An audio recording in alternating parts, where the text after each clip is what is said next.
So what's going on, everybody? Had a nice long recharging weekend. I worked like all week trying to get videos done, as well as trying to put together writing content and all kinds of other stuff. So like last week was crazy, and I did not get out. Bug on the screen. Sorry, I'm outside, obviously, as background would tell. But almost had a couple of videos ready to go to put out, and just did not quite get there. So we're just chilling, getting ready to talk some wrestling, and we got food on the grill, drinking some live wire, enjoying Memorial Day weekend. But we are here to talk wrestling. That is why it is an episode of Smark Stories, as the title down below would suggest. However, before we get to that, I know this is a really long intro. Seer Nova, their promo ends Tuesday night. Sorry, my brain quit working there for a second. So Seer Nova's promo ends Tuesday night, and whenever that ends, it's gone. It's gone. But for right now, you're getting 3 months for the price of one. And with that 3 months, obviously, you can do all kinds of really cool stuff. And that sale's not just on their regular Nova Nation membership, that's also on their premium. And so you could get, 3 months of the premium for the price of 1 month of the premium, which that's huge, because you're going to be getting all kinds of really cool exclusive content, stuff done by me as well as stuff done by others. But what do you say we dive into some wrestling now? So this episode is completely geared towards AEW Double or Nothing. And man, like I said, I was camping, so I didn't actually get to watch the event, but from what I've seen review wise and pictures and everything else, this event was absolutely crazy. And I gotta tell you, I think AEW knocked it out of the park with this one. So we'll start with the Owen Hart winners, which were Adam Cole and Britt Baker. Personally, I applaud both of those decisions. I think that having those two be the winners of that was phenomenal choices. I know there's a little bit of back and forth on Britt Baker, and even it seems like it's starting to get that way with Adam Cole. But I'm a fan of both guys. Well, both guy and girl. And I can't wait to see what they do more with both of those people, characters, wrestlers, whatever you want to call them.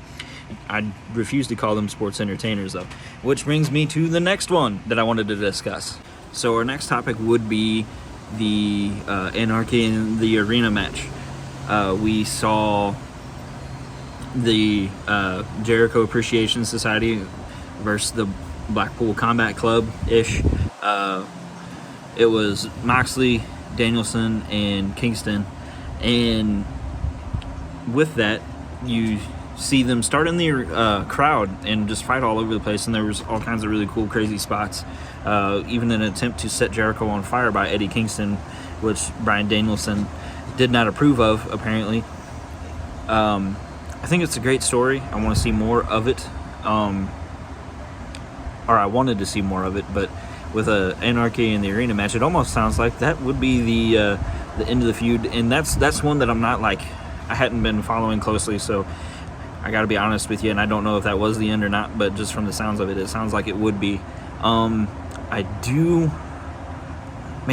like so many of the people that are in it, and it's interesting that they had Jericho be the guy that won it, and I think they're doing that for a reason, especially with this whole sports entertainer gimmick that he's got going on with the Jericho Appreciation Society. It's pretty good. I'm a fan of the Jericho Appreciation Society for sure, and I'm a huge fan of the Blackpool Combat Club. I think it'd be neat to see. I think it'd be neat to see Danielson and I think it'd be neat to see Danielson and Jon Moxley be tag team champions at some point during this run. I'm very big on it. House of Black got their win over the Death Triangle, which to me that from everything I've seen in that match looks like it was a really good match. We also seen Athena debut in AEW, which to me that's a huge ordeal. I'm very excited about it. But now onto the two main topics. Don't really want to make this a very long video so everybody can enjoy the weekend, and especially since we're getting close to Monday Night Raw starting. And actually, I didn't want to talk WWE during this video, but one thing I wanted to discuss is it seems like whatever's going on with Randy Orton is like actually legit. I wasn't buying the injury angle at first, but apparently he has been consulting doctors and stuff, so hopefully we get to see Randy Orton back soon, just because I'm a big fan and it seems like he's been doing a lot of really great stuff. So we'll just see. It may even be part of, you know, a work in the storyline, but whenever I hear that he's consulted multiple doctors, I start to go, maybe it's not, but we'll see.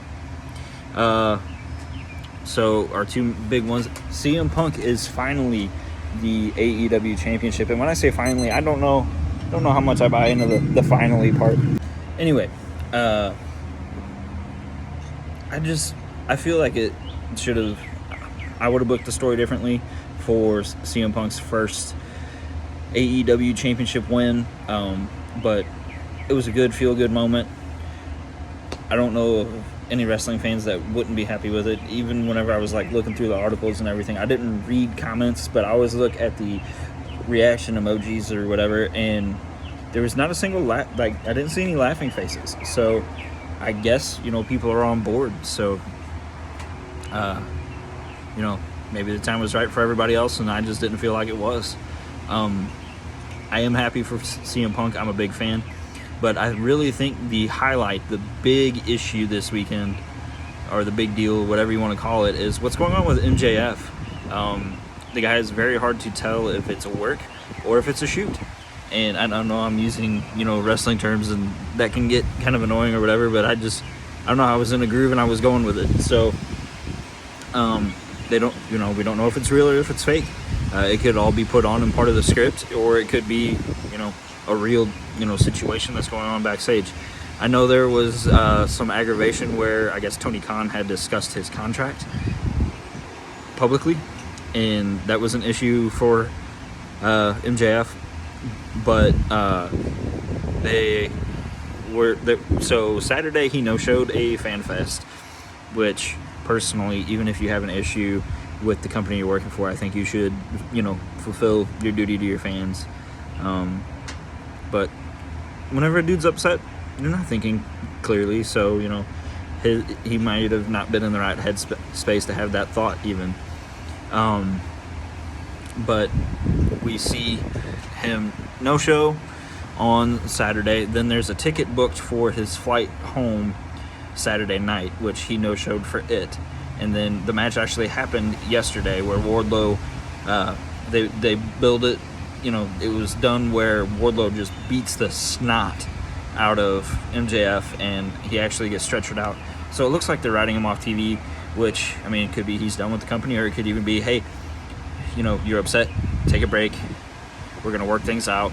And they're, you know, giving him a vacation or what have you, a break, whatever it ends up being, to, and that's if this is the case, to, like, kind of work things out, talk with him about things, let him, you know, rest, recharge, because, I mean, the dude has been, like, the warrior for AEW, and I think they need to keep him. I think they need to do what they need to do to keep MJF happy. At least that's my opinion. But that's it. Hope you guys liked the video. Be sure to subscribe. Don't forget to check out below for the promo code for your 3-for-1 months of joining Nova Nation, so you can read all kinds of awesome comics, much like Making Tracks, written by yours truly.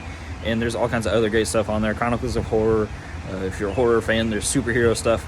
It's all awesome. Thank you guys so much for your time. See you on the next video.